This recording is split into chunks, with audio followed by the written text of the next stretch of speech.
High viewers, இன்னைக்கு நம்ம வீட்டில் என்ன சமையல் அப்படின்னா மிளகா கிள்ளி சாம்பார். ஆக்சுவலாக சாம்பார் வந்து விதவிதமாக பண்ணலாம். அரைச்சி விட்டு சாம்பார், பொடி போட்டு சாம்பார், அந்த மாதிரி நிறைய பண்ணுவோம். இன்னைக்கு வந்து மிளகா கிள்ளி சாம்பார். அதுக்கு தொட்டுக்க வாழைக்காய் பொடியாக கட் பண்ணி அதுக்கு ஒரு ஃப்ரை. அந்த ரெண்டும் தான் இன்னைக்கு நம்ம வீட்டு சமையல். கொஞ்சமாக ரசமும் வைக்க போகிறேன். நீங்கள் வந்து என்னோட சமையலை பாருங்கள் எப்படி இருக்குது. இந்த டைப்பில் நீங்கள் மிளகா கிள்ளி சாம்பார் வச்சு பாருங்கள், எப்படி இருக்குன்னு சொல்லி எனக்கு கமெண்ட்ஸில் சொல்லுங்கள். என்னோட சேனலை சப்ஸ்கிரைப் பண்ணுங்கள், ஷேர் பண்ணுங்கள், லைக் பண்ணுங்கள் ஃப்ரெண்ட்ஸ். தேங்க்யூ. வாழைக்காய் ஃப்ரை பண்ணுறதுக்கு இந்த அளவு நம்ம இந்த எண்ணெய் விட்டுக்கணும். ஏன்னா இந்த ஃப்ரைக்கு கொஞ்சம் எண்ணெய் தேவைப்படும். அதனால நான் வந்து கிட்டத்தட்ட ஒரு 3 டேபிள் ஸ்பூன் அளவு நான் எண்ணெய் விட்டுருக்கேன். இதை வந்து இந்த கடாயில் இப்படி நம்ம நல்லா சுற்றி விட்டுக்கலாம். ஏன்னா சுற்றி வர ஒட்டாமல் இருக்கும். எப்படி பண்ணாலும் வந்து நம்மளுக்கு இரும்பு கடாய் அந்த மாதிரி இருக்கும்போது ஒட்டுறது கம்மியாக இருக்கும். இந்த மாதிரி கடாயில் கொஞ்சம் ஒட்ட தான் ஒட்டும். அதுக்காக நான் இந்த மாதிரி பண்ணி விட்டுருக்கேன். சும்மா கொஞ்சமாக கடுகு, கொஞ்சம் உளுத்தம்பருப்பு. இப்போ நான் ஒரு 3 வாழைக்காய், நிறைய வாழைக்காய் இருக்குது, பழுத்து போயிட்டுருக்கு. அதனால நான் வந்து இவ்வளோ வாழைக்காய் போடுறேன். நமக்கு செலவாயிடும். இந்த ஃப்ரை வந்து சும்மாவே நம்ம சாப்பிட்லாம். ஈவினிங்கில் ஸ்நாக்ஸ் மாதிரி கூட சாப்பிட்லாம். பொடியாக கட் பண்ணி வச்சுருக்கேன். இதை வந்து நான் ஃபுல்லாக பண்ணுறேன். ஏன்னா இதுக்கு மேலே விட்டால் இது பழுத்துடும். 2 நாளாக உடம்பு சரியில்லாமல் இருந்ததுனால கொஞ்சம் காய்கறி எல்லாம் அப்படியே இருக்குது. உடம்புக்கும் நல்லது தானே, வாழைக்காய் ரொம்ப நல்லது உடம்புக்கு. இப்போ இந்த வாழைக்காய்க்கு கொஞ்சம் காய் அதிகமாக இருக்கிறதுனால மஞ்சள் பொடியும் அதுக்கு ஏற்ற மாதிரி போட்டிருக்கேன். இப்போ இதுக்கு உப்பு வந்து கொஞ்சமாக போடுறேன். ஏன் அப்படின்னா நான் வந்து வேற ஒரு பொடி சேர்க்க போகிறேன், அதில் உப்பு இருக்குது. அதனால சும்மா கொஞ்சமாக உப்பு போடுறேன். அடுத்தது இதுக்கு காய்க்கு தேவையான அளவு நல்ல பெருங்காயம். இது கொஞ்சம் கேஸ் ஆகக்கூடிய ஐட்டங்கிறதுனால பெருங்காயம் கொஞ்சம் தூக்கலாகவே தான் போடணும். இப்போ இதை நம்ம போட்ட உடனே அப்படியே விடாமல் லைட்டாக அதை பெரட்டிடலாம். ஏன்னா அடியில் அப்படியே பிடிச்சிக்கும் இல்லையா, அதனால பெரட்டி விட்டு மூடி வச்சுக்கலாம். நம்ம இன்னைக்கு மிளகா கிள்ளி சாம்பார் தான் பண்ண போகிறோம்.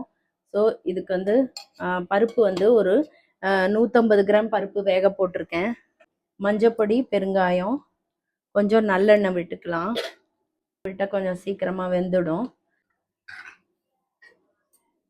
அதில் இப்போ வாழைக்காய்க்கு நம்ம மஞ்சப்பொடி, பெருங்காயம் எல்லாம் மிக்ஸ் பண்ணி விட்டாச்சு. சிம்மில் வச்சு மூடி வச்சுக்கலாம், கொஞ்சம் வேகட்டும்.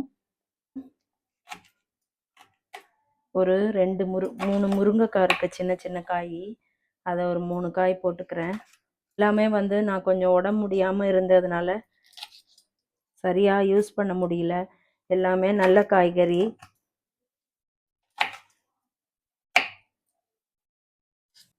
அதே மாதிரி ஒரு 4-5 கத்திரிக்காய் இருக்குது. கத்திரிக்காயும் அதிலேயே போட்டுடலாம்.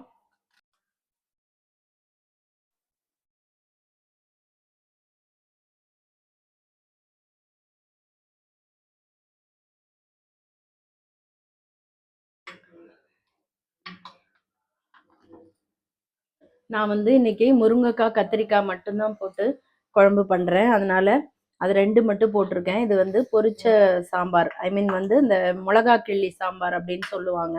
ஸோ இது வந்து இப்போ பருப்பு மட்டும் இதோடையே சேர்த்து எல்லாமே போட்டுட்டேன். அது நல்லா வேகட்டும். அதுக்கப்புறம் என்ன பண்ணுறதுன்னு காமிக்கிறேன். நல்லா சாஃப்டாக வெந்திருக்கு வாழைக்காய். இதுக்கு மேலே நம்ம ஒரு தடவை பெரட்டியும் விட்டுருக்கோம். இப்போ இதை ஓப்பன் பண்ணியே வச்சுக்கலாம். இதுக்கு நான் இப்போ வந்து ஒரு 1/2 ஸ்பூன் காஷ்மீரி சில்லி பவுடர் போட்டிருக்கேன். நம்ம தோசைக்கு அரைச்சோம் இல்லையா பொடி, அந்த பொடி போடுறேன். அதனால தான் உப்பு குறைவாக போட்டேன். ஏன்னா இதுலேயும் உப்பு இருக்கும் இல்லையா, அதனால உப்பு கொஞ்சம் கம்மியாக போட்டேன். இப்போ இதை நல்லா பெரட்டி விட்டுடலாம்.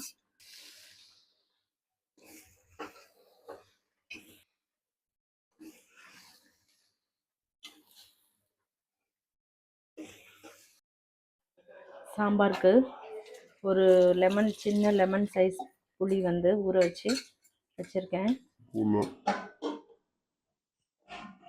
2 தக்காளி கட் பண்ணி போட்டுக்கலாம் பொடியா.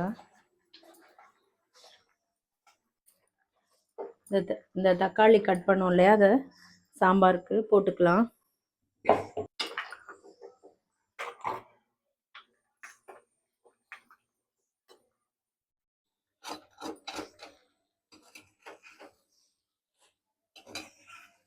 இப்போ மிளகா பொடி நம்ம இந்த தோசை மிளகா பொடி போட்டோம் இல்லையா, இட்லி மிளகா பொடி அது போடலைன்னா இன்னும் கொஞ்சம் கூட போட்டுக்கலாம். அது வந்து இறக்கி வச்சு நம்ம பத்தலைன்னா கூட போட்டுக்கலாம். முதல்ல போட்டோம்னா அதில் உப்பு இருக்கிறதுனால ரொம்ப உப்பாயிடக்கூடாது. இது ரொம்ப டேஸ்டியாக இருக்கும் அந்த மிளகா பொடி போட்டதுனால. ரெண்டாவது நம்ம வந்து இந்த மாதிரி பொடியாக கட் பண்ணியிருக்கிறதுனால நல்ல உப்பு காரம் சேர்ந்துருக்கும். ரொம்ப டேஸ்டியாக இருக்கும் சாப்பிட. இப்போ வாழைக்காய் வந்து ரெடி ஆயிடுச்சு. மிளகா கிள்ளி சாம்பாருக்கு ஒரே ஒரு ஸ்பூன் நெய் போட்டுக்கிறேன். நெய்யில் தாளித்து கொட்டினா நல்லாயிருக்கும். 2 கடுகு, இந்த சாம்பாருக்கு 2 வெந்தயம் போட்டுக்கணும், 1/2 ஸ்பூன் ஜீரகம். இது வந்து நம்ம முன்னாடி தான் தாளித்து கொட்டணும். ஏன்னா இந்த மிளகாவோட காரம் வந்து கொஞ்சம் இறங்கணும். நம்ம சாம்பார் பொடி போட போகிறது இல்லையா, போட போகிறது இல்லை, அதனால மிளகா மட்டும்தான். இது வந்து கொஞ்சம் பருப்பு, இது காய் பருப்பெல்லாம் ஒரு 90% வெந்ததுக்கப்புறம் இதை போட்டோம்னா அதோடு சேர்ந்து இந்த காரம் கொஞ்சமாக இறங்கும். அதே சமயம் முதல்லையே போட்டுட்டோம்னா ரொம்ப ஜாஸ்தியாக இறங்கிடும். இது கரெக்டாக இருக்கும். இந்த மாதிரி போட்டோம்னா இதிலே 2 கருவேப்பிலை போட்டுக்கலாம்.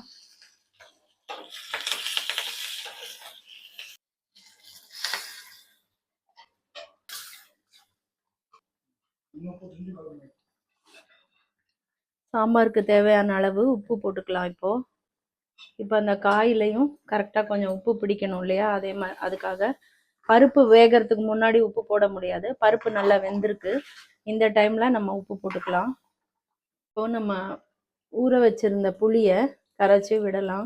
லைட்டாக தெளிவாக விட்டால் போதும், ரொம்ப புளிப்பாயிடக்கூடாது. இதுக்கு நம்ம சாம்பார் பொடி போடாதனால 2 தக்காளி போட்டிருக்கோம், அதோட புளிப்பு இருக்கும், இந்த புளியோட புளிப்பு இருக்கும். இது 2 சேர்ந்து இப்போ கரெக்டாக இருக்கும். இதோட திக்னஸ் பார்த்துக்கோங்க. இந்த திக்னஸ் உங்களுக்கு பிடிக்காது, கொஞ்சம் தண்ணியாக வேணும் அப்படின்னா கொஞ்சம் தண்ணி விட்டுக்கலாம். எங்களுக்கும் கொஞ்சம் தண்ணியாக இருந்தால் தான் பிடிக்கும். இந்த அளவு தண்ணி விட்டுக்கலாம். ஆனால் விடுற தண்ணி வந்து வெந்நீராக இருக்கணும். நல்லா கொதிச்ச தண்ணி தான் விடணும். பச்சை தண்ணி விடக்கூடாது, சல்லுன்னு ஒரு மாதிரி டேஸ்ட் இருக்காது சாம்பார். இப்போ இது வந்து எல்லாம் சேர்ந்து ஒரு கொதி வரட்டும்.